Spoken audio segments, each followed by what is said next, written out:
বাংলাদেশ নির্বাচন কমিশনের সিদ্ধান্ত অনুযায়ী ভোট ডাকাতি ও ভোট কারচুপি বন্ধ করতে ইলেকট্রনিক ভোটিং মেশিন বা ইভিএম এর মাধ্যমে ভোট গ্রহণের সিদ্ধান্ত নেওয়া হয়েছে।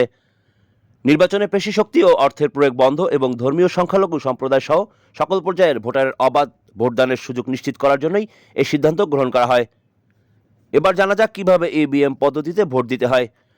ভোট কেন্দ্রের নির্ধারিত কক্ষে প্রিজাইডিং অফিসার আপনার জাতীয় পরিচয়পত্র বা স্মার্ট কার্ড, আঙ্গুলের ছাপ, ভোটার নাম্বার যাচাই করে ভোটার হিসেবে আপনাকে নিশ্চিত করবেন।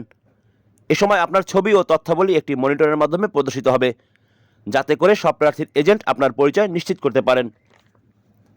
ভোটার হিসেবে শনাক্তকরণের পর গোপন কক্ষে থাকা ইভিএম এর মেশিনগুলো সক্রিয়ভাবে সচল হবে।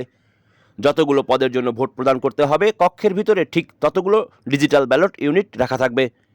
ইউনিটে প্রার্থীদের প্রতীক বাম পাশে এবং নাম ডান পাশে দেখা যাবে। পছন্দের প্রার্থীকে ভোট দিতে তার প্রতীকের বাম পাশের কালো বাটনে চাপ দিতে হবে। এ সময় প্রতীকের পাশে থাকা বাতি জ্বলে উঠবে। ভোট দেওয়া নিশ্চিত করতে ডান পাশের সবুজ বাটনে চাপ দিতে হবে।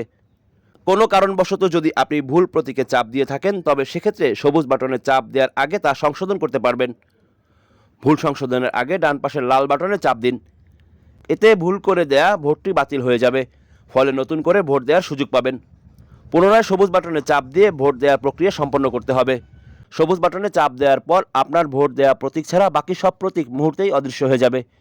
এতে করে আপনি নিশ্চিত হবেন যে আপনার পছন্দের প্রতীকে আপনার মূল্যবান ভোট প্রদান প্রক্রিয়াটি সঠিকভাবে সম্পন্ন হয়েছে। কাজী রনি, সংবাদ 24।